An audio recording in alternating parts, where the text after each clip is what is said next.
Hey there folks, and welcome to this video. It's the General Notes, where I'll kick off the week by talking about what's coming up, as well as a couple of things in the world of motorsport. So, let's get right in. Starting off with what's coming up on this channel, I'm hoping to get the Formula E Tokyo stuff out sometime this evening, if not tomorrow.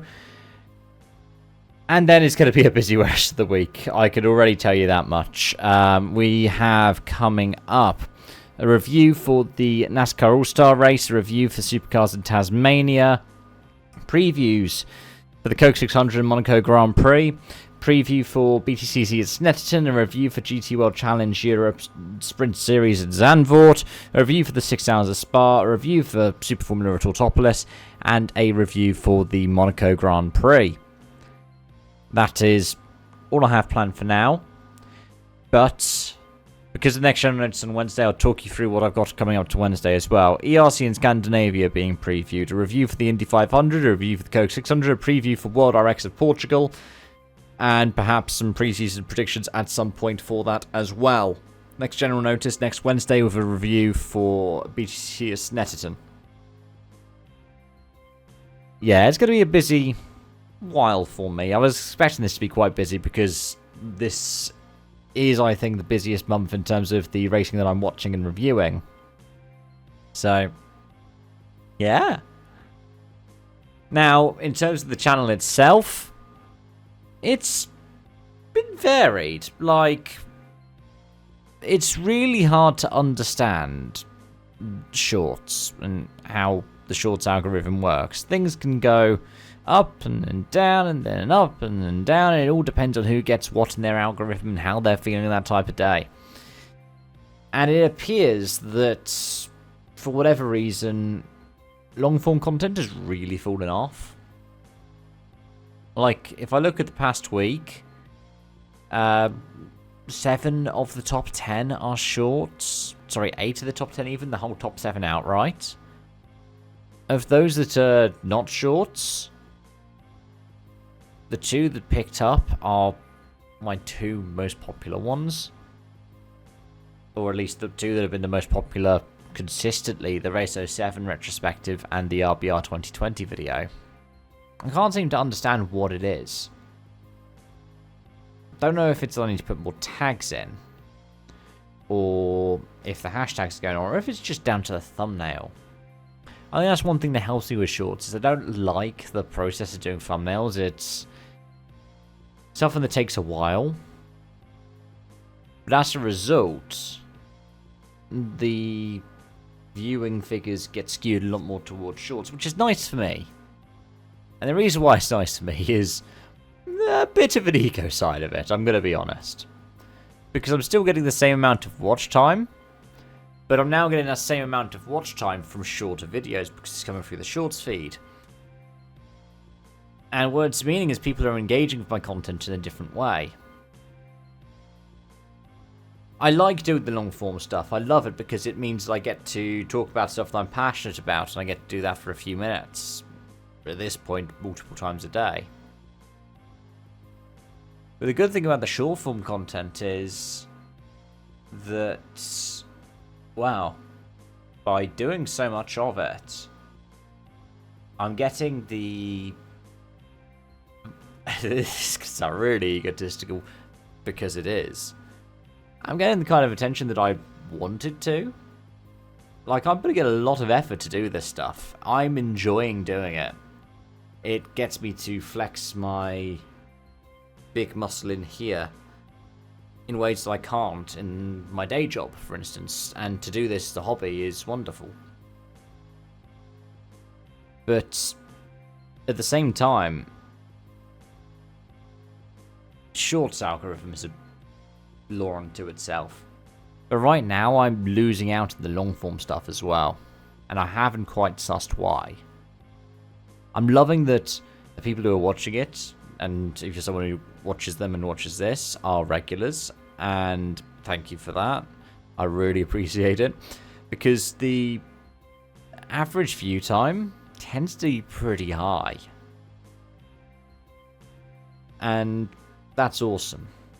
I do a lot of this stuff for fun. Because it's fun to do this stuff, believe it or not. Or at least it is for me. But I really appreciate it when people like what I'm saying. I think we all do to a degree, but yeah.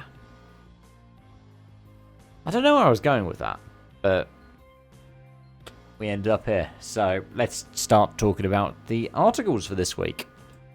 Starting off with the Dakar as Defender, because they're now branded as Defender for some reason, have announced their 3 drivers for the 2026 Dakar Rally. The first 2 were, well, not the most left field. I mean, all 3 of them aren't particularly left field choices, but they all represent something slightly different.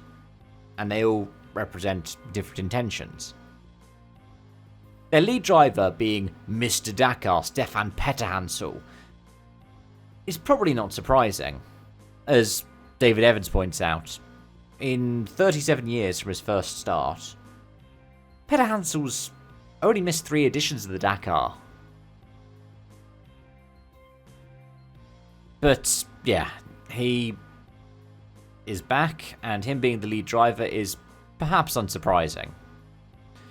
It is going to be a big boost of attention, especially for potential sponsors. You could go, we've got the winningest driver, we've got Mr. Dakar driving our car.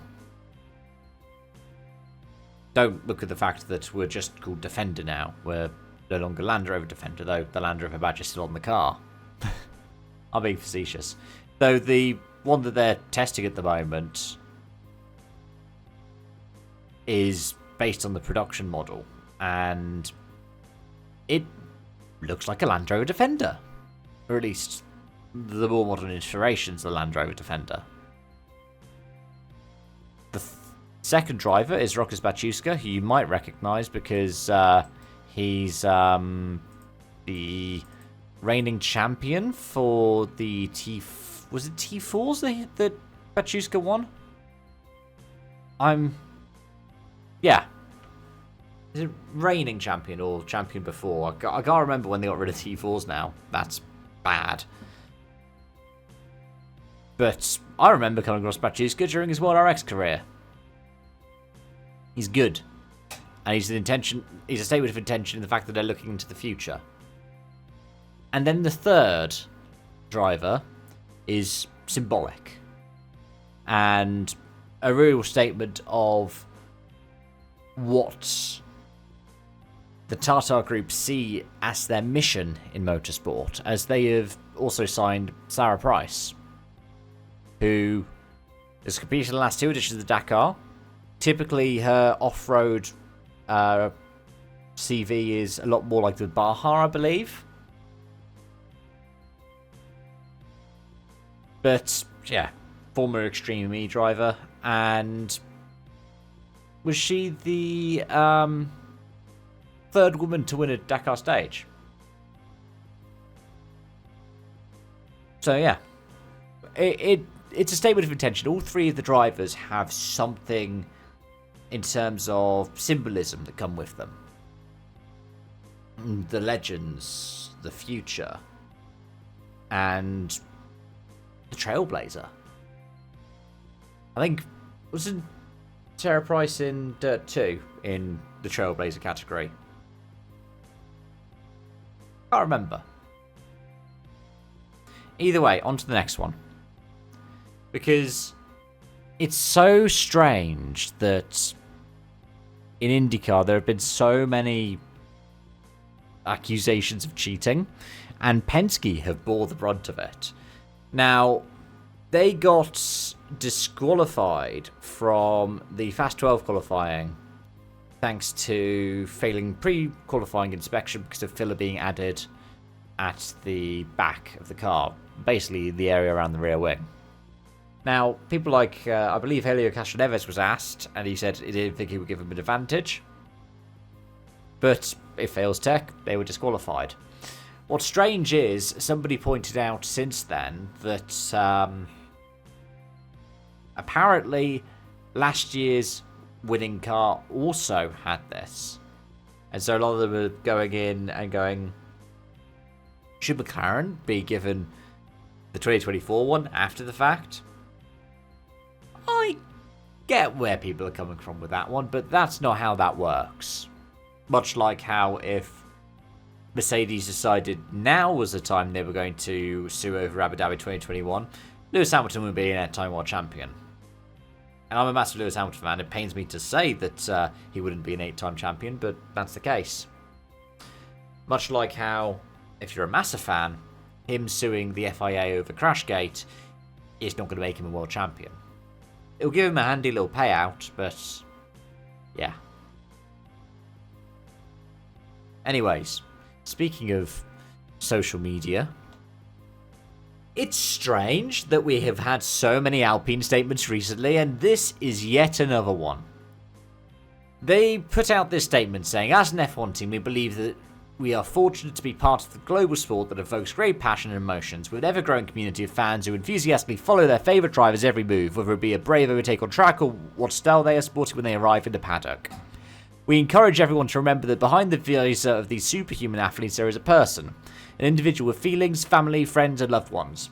As a team, we cannot condone online abuse and urge all fans of the sport we love to be kind and respectful. Now, what that means, I'm not too sure. I'm looking at it on Twitter, and apparently Grok suggests that it's because people were having a go at Tsunoda over an incident between him and Colapinto. I mean, it's almost certainly something surrounding Colapinto. But it's strange to see all of these things happening at the moment. Like, Alpine is hitting the headlines, but for such strange reasons. I mean, these are absolutely strange reasons. Like, from the team principal resigning, and God knows what's happening in the Oliver Oak situation, or what's happening to High Tech, to Flavio Briatore coming in, to Jack Doohan being dropped for Franco Colapinto, who's only in for 5 races supposedly, to this. It's a weird way to keep yourself in the news cycle. I'll give you that much. Anyways, those are my thoughts. Let me know yours in the comment section down below. Thank you so much for watching, folks, and until next time, bye for now.